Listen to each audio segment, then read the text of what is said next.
Chapter 9.1 এটা 7 গ number math. এখানে আমাদেরকে এই 5টা সমান 1 প্রমাণ করতে হবে। সো আনসারে আমরা প্রথমে লেফট হ্যান্ড সাইড দিয়ে শুরু করব। লেফট হ্যান্ড সাইডে আমাদের প্রথমে উপরে হচ্ছে 1, নিচে হচ্ছে 1 মাইনাস সাইন স্কোয়ার এ, দেন প্লাস এখানে হচ্ছে উপরে 1, নিচে হচ্ছে 1 প্লাস কসেক স্কোয়ার এ। ওকে, সো সেটা প্লাস। এবার এখানে যেটা এটা যেভাবে আছে এভাবে রেখে দিব, 1/1 প্লাস সাইন স্কোয়ার এ প্লাস 1 প্লাস এই যে এখানে আমরা স্কোয়ারটা বাইরে রাখি, স্কোয়ারটাকে আমরা চাইলে এভাবে কসেক এ হোল স্কোয়ার এভাবে চিন্তা করতে পারি। ঠিক আছে, এই জিনিসটাকে এটাকে আমি অন্য কালি দিয়ে লিখি। লেটস সে এই জিনিসটাকে আমি চাইলে কসেক এ হোল স্কোয়ার চিন্তা করতে পারি, তাই না? তার মানে ভিতরে এটা আছে কসেকে। এখন আমরা একটা সূত্র জানি যে cosec theta equal 1/sin theta, তাহলে আমি কসেক এ ইকুয়াল 1/sin এ লিখতে পারবো। কসেক এ ইকুয়াল 1/sin এ, আর তার উপরে কি আছে, স্কোয়ার আছে। Okay fine. এরপরে এখানে উপরে 1, নিচে হচ্ছে 1 প্লাস সাইন স্কোয়ার এ প্লাস এখানে উপরে 1, নিচে 1 প্লাস এই যে স্কোয়ারটা এটাকে একবার 1-এর উপরে দিব, 1-এর উপরে স্কোয়ার দিলে কিন্তু 1-ই আসে, সো ওটা দিলাম না। নিচে সাইনের উপরে স্কোয়ার হবে একবার। ওকে, সো সেটা দিলাম। এরপরে এখানে 1 প্লাস সাইন স্কোয়ার এ প্লাস এই জায়গায় আমরা লসাগু করব। তো এখানে 1-এর নিচে 1 আছে আর এখানে সাইন স্কোয়ার এ আছে, তাহলে 1 আর সাইন স্কোয়ার এ এই দুইটার লসাগু কি হবে? 1 না, সাইন স্কোয়ার এ, তাহলে আমরা সাইন স্কোয়ার এ দিলাম।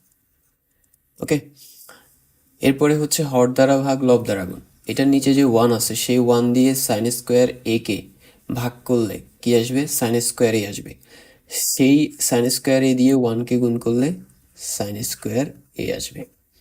তারপরে এবার এটা দিয়ে এটাকে ভাগ করবো, তাহলে সাইন স্কোয়ার এ কে সাইন স্কোয়ার এ দিয়ে ভাগ করলে কি আসবে? 1-এর সাথে 1 গুণ করলে 1-ই আসবে। হর দ্বারা ভাগ লব দ্বারা গুণ, এইটাই আমরা ফলো করছি। তারপরে 1 প্লাস সাইন স্কোয়ার এ প্লাস এই পুরো জিনিসটা 1-এর সাথে কিসে আছে? ভাগে আছে। আমি যদি এটাকে গুণে নিয়ে যাই তাহলে কি হবে? 1-এর সাথে এই পুরো জিনিসটাকে গুণে নিয়ে যাব, তাহলে এটার হরলব চেঞ্জ হয়ে যাবে, মানে যেটা নিচে আছে এটা উপরে চলে যাবে। যেমন সাইন স্কোয়ারে কিন্তু নিচে আছে, সাইন স্কোয়ার এ চলে যাবে উপরে, আর সাইন স্কোয়ার এ প্লাস 1 উপরে আছে, এটা নিচে চলে আসবে। ওকে, এরপরে এখানে 1 প্লাস সাইন স্কোয়ার এ আছে, এটা এইভাবে থাকলো। এখানে উপরে সাইন স্কোয়ার এ দিলাম, নিচের এই যে সাইন স্কোয়ার এ প্লাস 1 আছে এটাকে আমি 1 প্লাস সাইন স্কোয়ার এ দিতে পারি।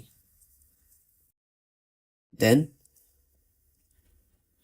এটা আর এটার দুটোটা যেহেতু সেম, লসাগু করলে ঠিক আছে এটাই আসবে, 1 প্লাস সাইন স্কোয়ার এই আসবে। এবার হর দ্বারা ভাগ লব দ্বারা গুণ, এটাকে এটা দিয়ে ভাগ করলে কি আসবে? 1 আসবে। সে 1-কে 1 দিয়ে গুণ করলে 1। তারপরে এইটাকে এটা দিয়ে ভাগ করলে কি আসবে? 1 আসবে। 1-কে এটার সাথে গুণ করলে এটাই আসবে, সাইন স্কোয়ার। এখন দেখা যাচ্ছে এখানে উপরেও সাইন স্কোয়ারে, নিচেও সাইন স্কোয়ারে। সাইন স্কোয়ারে কাটাকাটি গেলে আর থাকে 1 প্লাস সাইন স্কোয়ারে, উপরে 1 প্লাস সাইন স্কোয়ারে, নিচেও 1 প্লাস সাইন স্কোয়ারে, তাহলে কাটাকাটি চলে গেলে 1-ই থাকে আর। এবং এটাই আমাদের রাইট হ্যান্ড সাইড ছিল, এই যে। সো এটাই আমাদের রাইট হ্যান্ড সাইড। তাহলে আমরা বলতেই পারি যে left hand side equal right hand side. So আমাদের এটা যেহেতু প্রমাণিত হয়ে গেছে আমরা লিখব proved. That's all for today.